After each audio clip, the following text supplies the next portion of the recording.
Since I have made quite a few videos on longevity supplements, I get asked frequently which longevity supplement I would recommend. Now, if you have been here for a little while, you know I take my share of supplements, including longevity supplements. Some of these supplements I take as an insurance policy, such as a multivitamin. Some of them I take because the current research on them is pretty convincing. And some of them I take because they were sent to me or I found them scrolling on Instagram and I'm currently testing them. But to be honest, with most of these supplements I take, I can't tell you that I feel an immediate or lasting change or effect. And in all fairness, with certain longevity supplements, it is probably quite challenging to feel an immediate effect. But what they are hopefully doing is helping our body repair certain things, such as DNA damage or helping to reduce the accumulation of senescent cells. There are, however, a handful of longevity supplements I am currently taking and have actually been taking for quite a while, which aren't just backed by science, but from which I can actually feel a physical difference from. So, in today's video, I will tell you what those supplements are, what science says about them, and what difference I feel from taking them. Now, really briefly before we get started, I am not a doctor and I'm not giving medical advice. If you are considering taking any of these supplements I'm going to share with you, please do your own research and talk to your doctor about them. Also, I truly believe that it is best, whenever possible, to get our nutrients from real food. Supplements are just that. They are supplements. And of course, we can't expect to feel much from any supplement if on top of trying to eat a well-balanced diet, we don't also get our other basics covered, such as getting sufficient sleep, regular exercise, and even practicing stress management. With that said, the first supplement, which is not just backed by science, but I can actually feel a physical difference from, will come as no surprise to you if you have been here for a while. It is NMN, Nicotinamide mononucleotide, which I often refer to as my desert island supplement. By the way, some of the supplements I'm going to share with you, I have made separate videos on. NMN is one of them. I have made quite a few videos on NMN, so I won't go into too much detail. I will link all of those videos down below. But at this point, you have probably heard of NAD, a molecule which has become quite popular lately, and for good reason. NAD, nicotinamide adenine dinucleotide, is an essential coenzyme found in all living cells that plays a vital role in energy production, DNA repair, and cell signaling. It is absolutely crucial for many fundamental biological processes. However, unfortunately, as with so many things, as we age, NAD declines rapidly. Now, while we can up our levels of NAD via NAD injections, either IV or subcutaneous, those injections are unfortunately not cheap and often not sustainable. This is where NMN comes in. NMN is a direct precursor to NAD, meaning the body takes NMN, which is essentially a form of vitamin B3 or niacinamide, and directly converts it into NAD, therefore helping replenish diminishing NAD levels. Now, as far as studies on NMN, there are hundreds of studies on NMN, particularly in animal models, but a smaller yet growing number in humans. At the time of filming this video, at least 18 human studies on NMN have been published, with more trials ongoing. Now, animal studies, which are of course a bit easier to conduct, consistently show more pronounced positive effects, including increased lifespan, improved metabolic function, and enhanced mitochondrial health. Human studies show that NMN consistently raises NAD levels in the blood, although duration and magnitude can vary depending on dosage and other factors. Some human studies show that NMN supplementation may also have benefits when it comes to improving metabolic health, such as decreasing cholesterol and increasing insulin sensitivity. So, in a nutshell, animal studies on NMN look very promising. Human studies on NMN, which at this point are still a bit limited, show that NMN consistently raises NAD levels in the blood. Some human studies on NMN also show that NMN may offer some other benefits, such as improving metabolic health. But for sure, NMN supplementation raises NAD levels in the blood. This increase in NAD levels can then lead to increased cellular energy production, which can translate to, amongst other things, reduced fatigue and increased physical and mental well-being. And that is exactly what I feel from taking NMN. I started taking NMN about 4 years ago, and within a couple of weeks, that is exactly what I felt. Reduced fatigue and increased physical and mental well-being. NMN is the supplement I get the most feedback on from you. And that is usually what I will hear.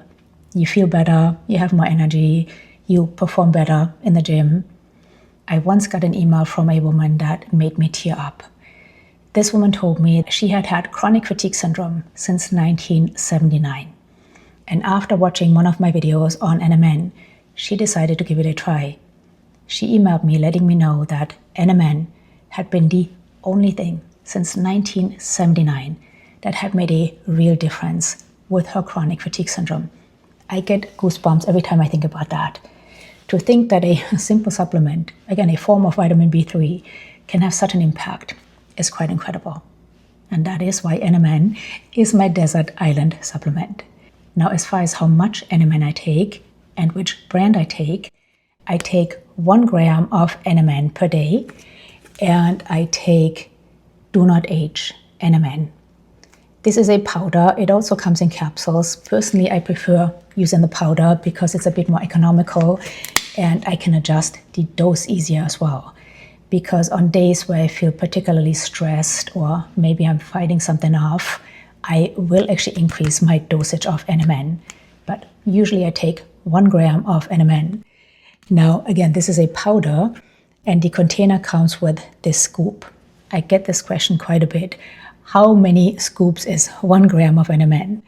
So 1 scoop is 500 milligrams. So I use 2 of these scoops, put it in a bit of water, mix it up, and drink it first thing in the morning.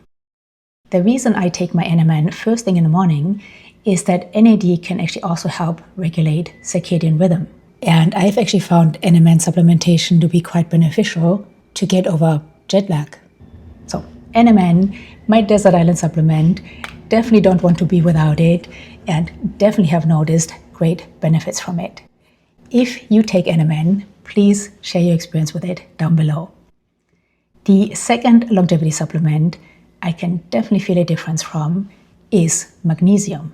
Now, while magnesium is an essential mineral, we don't often think of magnesium as a longevity supplement.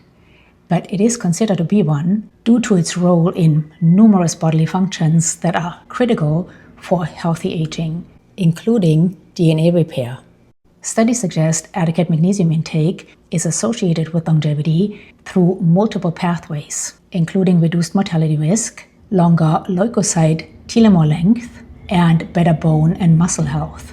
Now, while some argue that we can get all the magnesium we need from food, and while again I agree that whenever possible we should aim to get our nutrients from real food, according to the National Health and Nutrition Examination Survey, an estimated 48% of Americans do not meet the recommended daily intake for magnesium. So that means half of the US is magnesium deficient.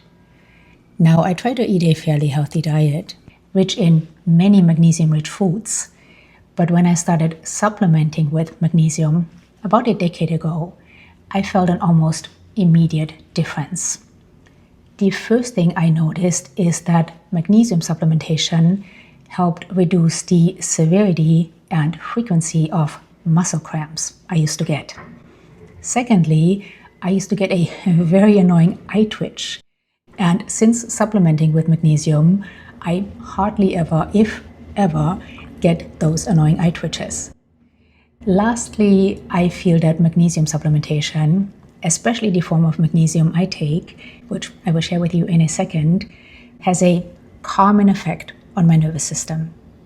Now, there are quite a few different forms of magnesium, with some being better absorbed than others. The two most easily absorbed forms of magnesium are magnesium threonate and magnesium glycinate, which is what I personally take. So currently, I'm not too loyal with brands as far as magnesium, but currently I take magnesium glycinate by Sports Research. And magnesium glycinate basically combines magnesium with the amino acid glycinate, which glycinate in itself can have some calming and relaxing properties. But again, magnesium glycinate is a highly bioavailable form of magnesium. So magnesium, and definitely a longevity supplement, I have noticed a difference from and don't want to be without. If you take magnesium, please let us know what form and what benefits you have personally noticed. The third longevity supplement I have definitely noticed a difference from is omega-3, or an omega-3 supplement. Now, omega-3 fatty acids are a group of polyunsaturated fats that are essential for human health. And the reason I personally consider omega-3 supplements to be a longevity supplement is that omega-3s have anti-inflammatory properties. And we know that chronic low-grade inflammation can lead to rapid aging, also known as inflammaging. A recent study showed that omega-3 slowed biological aging across multiple epigenetic clocks by up to 4 months, independent of sex, age, or body mass index. Even greater results were seen when omega-3 was combined with exercise and vitamin D. Now, while again, it would be great if we could get all the omega-3s we need from our diet. Unfortunately, the majority of Americans are deficient in omega-3s, with a study indicating over 2/3 of adults and approximately 95% of children have blood levels below recommended nutritional needs. So supplementation may not be a bad idea for many. Now, when we think of omega-3, we often think of fish or fish oil. And yes, fish is a great source of omega-3. But the reason being is that fish eat algae. So personally, I just cut out the middleman and I take a combination of algae and flaxseed oil, which is also high in omega-3s. This is what I have been taking for quite a while now. I take a tablespoon of this daily, and I can't tell you right now the content of omega-3 because unfortunately they put a sticker on here, but I will put it in the corner right there. So what I have noticed from upping my omega-3 intake is an improvement in my skin. I used to get perioral dermatitis and I had it for years and nothing helped.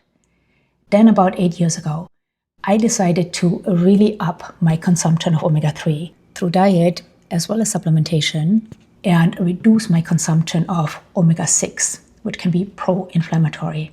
And within a couple of weeks, my perioral dermatitis, which again I had had for years, disappeared, and knock on wood, it hasn't returned. It's been over 8 years now. So I have definitely noticed less skin inflammation from upping my omega-3 intake and seeing a reduction of inflammation on my skin, which our skin is our biggest organ, lets me know that there is less systemic inflammation as well. So omega-3, another longevity supplement, I have noticed great benefits from, don't want to be without. If you take an omega-3 supplement, please let us know what you take and what benefits you have noticed. The next longevity supplement I don't want to be without and have noticed great benefits from is creatine. I actually just recently made a video on my experience with taking 3 times the recommended dosage of creatine. If you have not seen that video, I will link it down below. Creatine is a compound which is naturally produced in our bodies, which, in a nutshell, provides our brain and muscles with energy. Sadly, again, as with so many things, as we age, our body's production of creatine declines. And research has found supplementing with creatine to be incredibly beneficial for many things, including helping to counteract age-related decline of muscle and bone mass and helping to improve cognitive function. Creatine is actually one of the most studied supplements available on the market, with over 1,000 research papers on creatine. I have been supplementing with creatine for about 1.5 years now. And for a bit over a year, I was taking 5 grams of creatine per day, which gave me some great benefits, such as it was easier for me to put on a bit of muscle and I recovered faster from workouts. But as I just mentioned, I not too long ago made a video in which I documented my experience with taking 3 times the amount of creatine.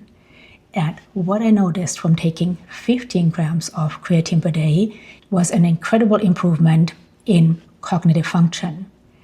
I used to have a very good memory, but over the past few years, I felt my memory wasn't quite as sharp as I wanted it to be.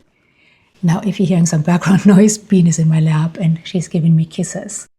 But after taking 15 grams of creatine for about 2 weeks, I felt my memory was coming back. My cognitive function really improved. And my experience is on par with recent studies on creatine, which suggests that higher dosages could improve cognitive function. So creatine supplementation has helped me to put on a bit more muscle, helps me to recover faster from my workouts, and with a higher dosage, I definitely notice improvement in cognitive function or my memory. So currently I take between 10 and 15 grams of creatine per day because I do like the improvement in cognitive function. And I take Do Not Age creatine monohydrate. If you take creatine, please let us know down below what benefits you have noticed.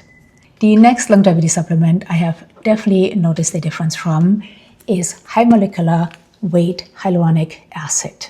Now, hyaluronic acid is found throughout the body, most notably in the skin, eyes, and joints. In the skin, it provides hydration and elasticity, while in the joints, it lubricates and cushions the bones.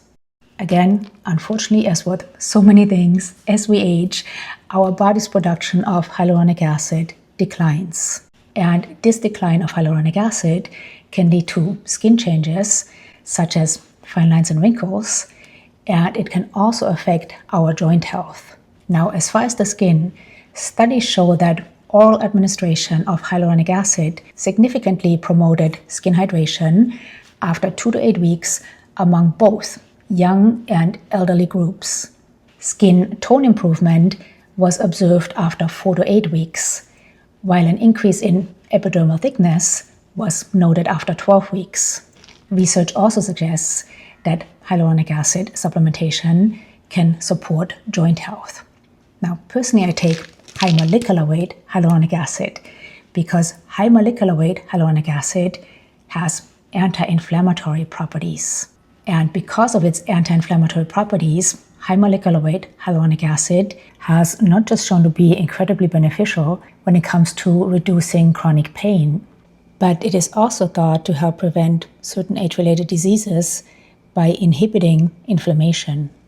Now, I can't necessarily tell you that taking high molecular weight hyaluronic acid has improved my skin. Those sort of changes are always so hard to tell or to see with the naked eye. But what I can tell you is that taking high molecular weight hyaluronic acid, which I have been taking now for probably 3 years, has really helped improve the health of my knee joints. That with backward walking, which I just recently made a video on. I will link it down below if you haven't seen that. But high molecular weight hyaluronic acid has definitely helped to improve the health of my knee joints and possibly my skin health as well. If you take hyaluronic acid, especially high molecular weight hyaluronic acid, please let us know down below what your experience is with it. Now, the last longevity supplement I have noticed a difference from is vitamin B12. Again, we don't often think of vitamin B12 as a longevity supplement, but deficiency of B12 is quite common in older adults, and adequate levels are crucial for nerve function, DNA synthesis, and metabolism. Studies suggest B12 may support healthy aging by helping to maintain cognitive function, reducing oxidative stress, and potentially slowing the aging process itself. Personally, I take 2 different forms of vitamin B12. I do take vitamin B12 daily. Some days I take hydroxyl and adenosine cobalamin, and these are little sublingual tablets. And on other days, maybe 3 days a week, I take methylcobalamin. This is a sublingual spray. Now, the reason I take 2 different forms of vitamin B12 is that, first of all, I have a genetic variation, which is actually quite common. About 30% of the population have this genetic variation, but this genetic variation makes it more challenging for my body to absorb and utilize vitamin B12. That particular gene mutation or variation really likes methylcobalamin. But I also have some other genetic mutations or variations that don't like methylcobalamin and prefer hydroxyl and adenosine cobalamin. And please keep in mind, genes and genetics are quite complicated, and I'm of course very much simplifying this right now. But in a nutshell, that is why I take both. I go back and forth between the 2. Now, what I have noticed since supplementing with vitamin B12, and I probably started supplementing with B12 about 2 decades ago. Back then, I was very low in vitamin B12 because, again, of this genetic mutation I have. And by the way, back then I wasn't vegan, I was eating meat, and still I was very low in vitamin B12. So after supplementing with B12 for a bit and getting my levels up, it suddenly felt like somebody turned on the light. It was like I had been in the dark and suddenly somebody switched on the light. I felt such an incredible increase in energy and well-being. It was amazing. So vitamin B12, another longevity supplement I do not want to be without and definitely notice a difference from. Now, of course, I do take other longevity supplements, such as SIRT6 activator, TMG, and even vitamin D, which is now considered to be a longevity supplement after recent research on vitamin D suggests that it may slow biological aging, particularly by protecting telomeres. And as I said at the beginning of this video, I take those because the current research on those supplements is very promising. But again, those supplements I can't tell you that I actually notice a physical difference from. The ones I just shared with you, I definitely can. I would love to know what longevity supplements or supplements in general do you take and which ones do you actually notice a difference from? Please share down below. Any questions or comments, please leave them down below. I always love to hear from you. I hope this video was helpful. Thank you so much for being here. Until next time, bye.